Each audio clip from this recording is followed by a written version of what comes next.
Sabi ka kung para ka nang napupupo, ha? Ayun yung sinasabi ko sa yung masakit pag malapit ka na. Sige, huwag ka umiyak.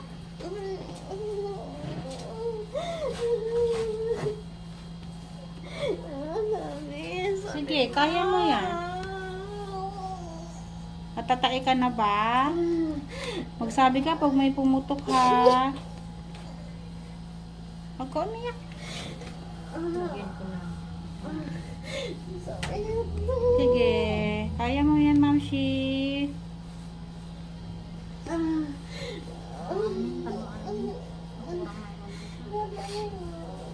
Kaya mo yan. Sabagay tayo ito. Payawid mo? Ito eh. Okay na yan. Dapat ang papayawid mo, di ba? I will, oo. Ay,